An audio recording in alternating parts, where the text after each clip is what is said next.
सरदार गद्दार है। 1984 31 অক্টোবর ভারতের আয়রন লেডির উপর প্রাণঘাতী হামলা হওয়ার পর আগামী 72 ঘন্টায় এই সেন্টেন্সটা ছিল একটা ভয়ঙ্কর সেন্টেন্স। কারণ সেই 72 ঘন্টায় ঘটে গিয়েছিল ভারতের রাজনীতিতে, ভারতের ইতিহাসে এক ভয়ঙ্কর নৃশংস ঘটনা, অ্যান্টি শিখ রাইট বা শিখ জেনোসাইড। সেই শিখ জেনোসাইডের উপর বেস করে লেখিকা সায়ন্তনী পুততুণ্ডের নতুন বই কালরাত্রি, অধিরাজ টিমের নতুন কেস এই বইয়ে লেখা। সেই বইটা নিয়েই কিছু আলোচনা আজকে।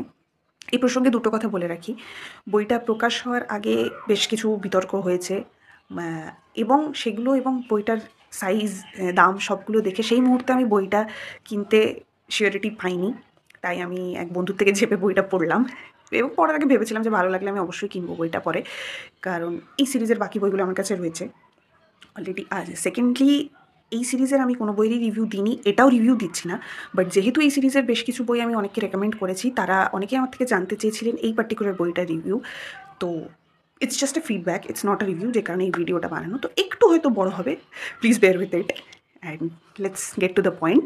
বইটা দুটো সেকশনে বিভক্ত, একটা হচ্ছে ফ্রাঙ্কেনস্টাইনের ডায়েরি বা ভিলেনের ডায়েরি, আর সেকেন্ড পার্টটা হচ্ছে যে অধিরাজ টিমের কেস সলভ।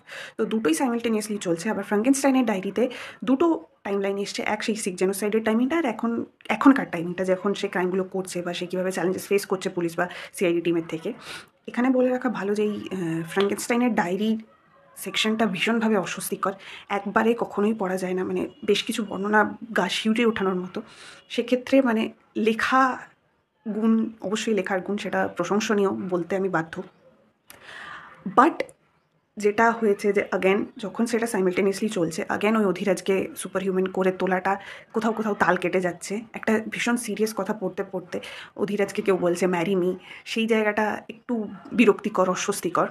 বাট অ্যাগেন আমি যতগুলো স্টার বা প্লাস পয়েন্ট দেবো প্রত্যেকটাই ফ্রাঙ্কেনস্টাইনের ডায়েরির সেকশনটার জন্য। ওই জায়গাটা পড়ে কেউ নিরাশ হবে না, কেউ হতাশ হবেন না, মানে টাইম নিয়ে পড়বেন, বাট সেখানটায় লেখার গুণ রয়েছে, এটা মানতে বাধ্য হবেন। বইটার আরেকটা প্লাস পয়েন্ট যেটা আমার মনে হয়েছে, যে ভিলেন যে চরিত্রটা, শেষ মুহূর্তে আপনার মনে হতেই পারে যে সে যদি ধরা না পড়তো, রহস্যটা যদি উন্মোচন না হতো, তাহলে হয়তো ভালোই হতো। মানে আমার অন্তত মনে হয়েছে যে সে যদি ধরা না পড়তো, তাহলে মানবিকতার দিক থেকে হয়তো জিনিসটা ভালো হতো। এবার আসি আরেকটা পয়েন্টে, সেটা হচ্ছে সরতাজ বলে একটি চরিত্র আছে, ছোট চরিত্র কিন্তু ইম্পর্টেন্ট চরিত্র। সে আমার মতে সে অধিরাজকে ছাপিয়ে গেছে। সে মানে অধিরাজের মতো কোনো সুপার হিউম্যানগিরি কাজকর্ম করেনি। He is a Sikh army man and he did what a army man should do or could do. তো সে ততটাই করেছে, কিন্তু তার চরিত্রটা এত সুন্দরভাবে এক্সপ্লেন করা হয়েছে, আমার মনে he kind of has the limelight সেই সময়টাতে। তো আমার ওই তার চরিত্রকে ভীষণ ভালো লেগেছে। থার্ড না ফোর্থ কী পয়েন্ট বলছি আমি জানি না, তবে এই কাহিনীতে ফিমেল অফিসারদের একটা ভীষণ বড় ভূমিকা রয়েছে, হুইচ আই লাভড। কারণ এতদিন ফিমেল অফিসাররা সেভাবে পার্ট পায়নি, সেভাবে হাইলাইটেড হয়নি, এটাতে হয়েছে। মানে ওনারা না থাকলে এই কেসটা বোধহয় সলভ হতো না।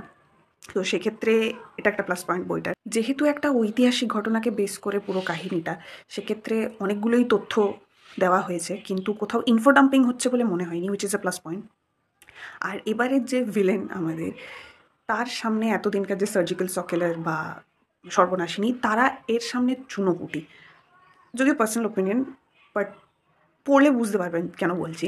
সে যে মাইন্ড গেমসগুলো খেলেছে, সে তো আর শুধু অধিরাজকে মাইন্ড গেমস ছুটছে না, সে পুরো পুলিশ প্রশাসনকে মাইন্ড গেমস ছুটছে, মানে আলাদাই লেভেলের। I love the mind games যে ভিলেন যেগুলো ছেড়েছে, সো ভীষণ এনজয় করছি সেটা।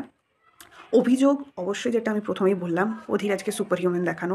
সিরিয়াস কথা পড়তে পড়তে অধিরাজের হাতের আংটির হিরে সম্পর্কে জানা, বা যে কেউ তার উপর ফ্ল্যাট হয়ে যাচ্ছে, একটু বিরক্ত লাগে। আই এম সরি, অধিরাজের সাথে আমার পার্সোনাল দুশ্মনী নেই, তাও আমি এটা বলতে বাধ্য হবো।